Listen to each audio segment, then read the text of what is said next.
So today we'll be talking about the presidency. This guy is the president right now. I hope you know that his name is Joe Biden. He was Barack Obama's vice president. He used to be a senator from Delaware. I don't know that he's ever held a job that hasn't been a government job in his life. So, Joseph R. Biden, Jr.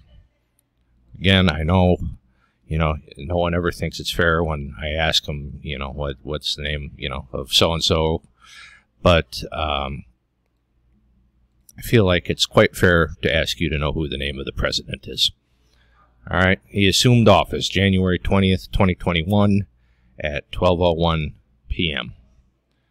Donald Trump's term ended at noon. Second, the clock struck 12:01. Joe Biden was president. They have that time down to the second. And he ran with Kamala Harris, who was the former junior senator from California. Dianne Feinstein is still the senior senator. You don't need to know the difference between the junior senator just was elected last, and the senior senator has more seniority because he or she was elected first. That's the only difference. But that's neither here nor there. All right, so what we have not covered. Most of this was covered in Road to the White House. But what we didn't get to is the following. The president is vested with all executive power, just like the Supreme Court is vested with all judicial power, and Congress is vested with all legislative power. All right, so the president carries out the laws, make sure the laws are faithfully executed. That's what he does. He has a 4-year term. Now, when I ask you on a test how long a president's term is, a popular answer I get is a president's term is 8 years. Not so.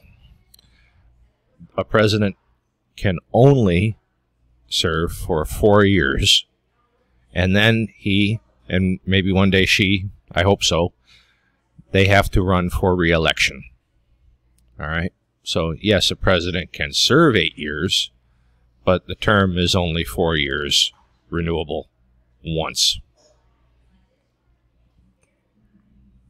Now, there is a situation where a president could, in theory, serve for a decade.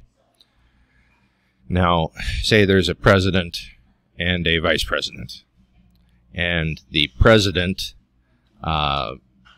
becomes incapacitated. We won't prescribe a means of the incapacitation, but the president becomes incapacitated the day after the midterm elections, let's say. The vice president would have to assume the office. Now, just because of, a kind of a quirk in the rules, the vice president would not have that 2-year stretch counted against him or her. So he could or she could run again, and then he or she could run again. And if the voters were happy with this particular vice president turned president, they could stay in office for up to 10 years. I don't think that will ever happen, but it's an interesting quirk that I thought I'd bring up. So electors, let me get back to where I need to be. Electors, these are the people who are members of the Electoral College who choose the president. They cannot be a U.S. senator or representative or person holding an office of trust or profit under the United States. That's right from the Constitution. Why? They can't have skin in the game. You can't be interfering in other co-equal branches of government. The president and the vice president, they can come from the same state. This is another popular misconception. The problem, though, is the electoral math. If both the presidential candidate and the vice presidential candidate came from Delaware, and for some reason it all came down to Delaware, whoever was going to get over 270 votes, or 270 votes or over, electors can't cast votes for candidates from the same state twice. So there's all sorts of interesting possibilities of what could happen. But candidates know this. Bush Jr. was from Texas, Cheney was from Wyoming, Obama was from Illinois, Biden was from Delaware, Harris was from California. You know, they don't do this. So the president takes an oath of office. And as funny as it sounds, he's not president until he takes this oath. This is straight from the Constitution. Before he enter on the execution of his office, he shall take the following oath or affirmation. I do solemnly swear that I will faithfully execute the office of President of the United States and will to the best of my ability preserve, protect, and defend the Constitution of the United States. And then the Chief Justice, or whatever justice of the Supreme Court is administering the oath, shakes his hand and says, "Thank you, Mr. President." And if you have any desire to watch Biden saying these words, here's the link. You don't have to if you don't want to. All right. He is compensated for his duties. The president shall, this is just from the Constitution. This is all I'm walking you through. I'm just walking you through Article 2 of the Constitution. The president shall at stated times receive for his services a compensation which shall neither be increased nor diminished during the period for which he shall have been elected. And he shall not receive within that period any other emolument from the United States or any of them. So the president gets paid incrementally, like we all do. You know, we all get paid biweekly or monthly or whatever it is. But unlike us, who, you know, can work 2 or 3 different jobs if necessary, he cannot go and work for any other part of the federal government and get paid by them. It's illegal to work for more than one branch of the federal government. And he's got enough on his plate where a president wouldn't do this anyway. So he's compensated. According to 3 U.S. Code 102, the president makes $400,000 annually. That doesn't sound like enough to me personally to do this job, but people do it. So he gets a $50,000 annual expense account. I've always assumed that that's, you know, for clothes or suits or, you know, maybe a, I don't know what. If he wants to buy some art, I don't know. $100,000 travel account. That's for when he gets there, wherever he's going, I'm assuming, because Air Force One, it costs more than that to get the engines fired up and ready to go on Air Force One. $19,000 annually for entertainment. Maybe he wants to have a movie screened at the White House. Who knows? And this is a good gig, again, because at the end of their terms, presidents are still on government payroll. And they get an annual pension of about $200,000. They get health care, and not the kind of health care that you and I enjoy, but like the Cadillac plan of health care. Paid official travel. They are considered elder statesmen, and what I always think of is when President Obama sent former President Clinton to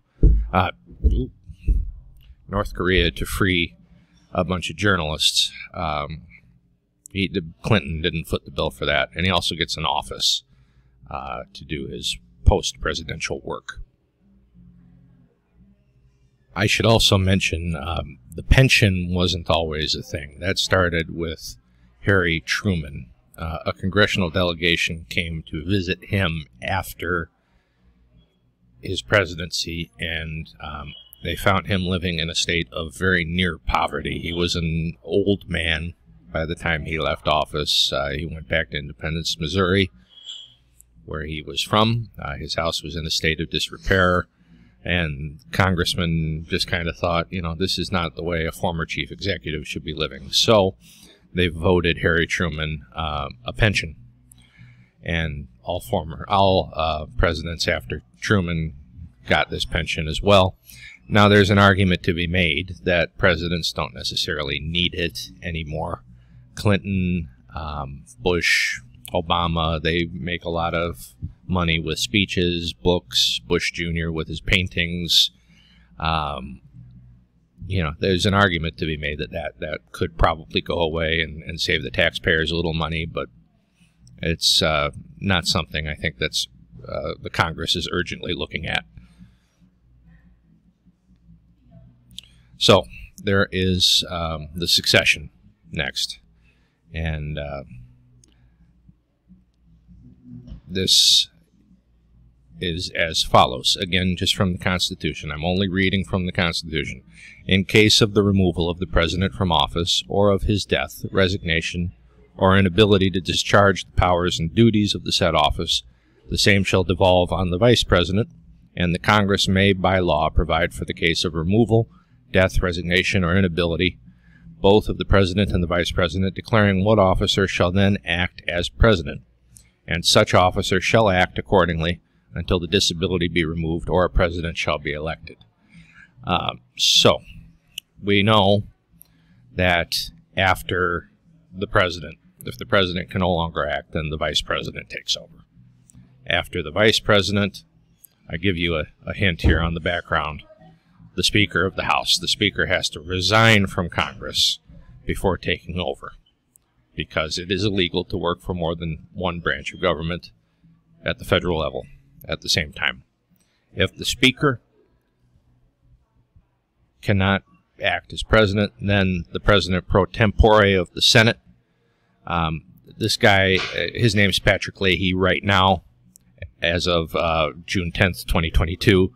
Anyway, his name's Patrick Leahy, Democrat from Vermont. He is the, with all due respect, he is the oldest, most curmudgeonly senator on the Democratic side. He, fun fact, he has starred in, well, not, he hasn't starred, but he's had bit parts in most of the Batman movies. He's a big fan.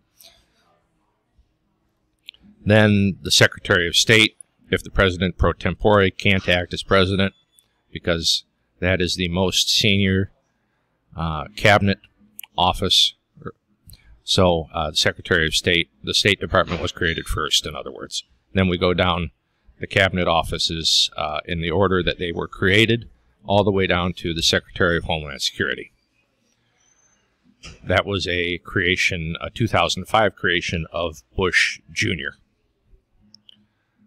So, I mean, if we get to the President pro tempore or the Secretary of State and we can't find an acting president, we have more pressing issues than who's going to fill in as the chief executive.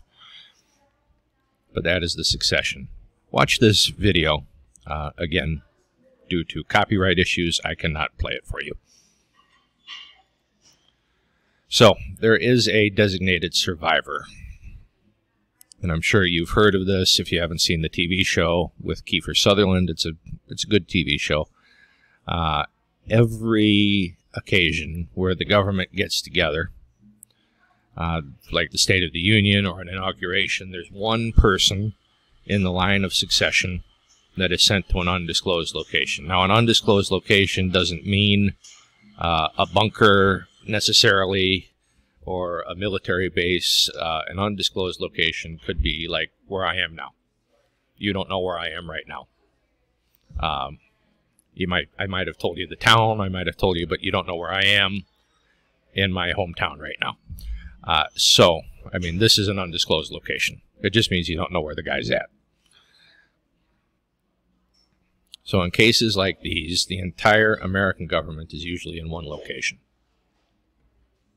So believe it or not, there was a time once where the whole of the Supreme Court came to a State of the Union address, or everybody was at an inauguration before, like, the hyperpartisanship started.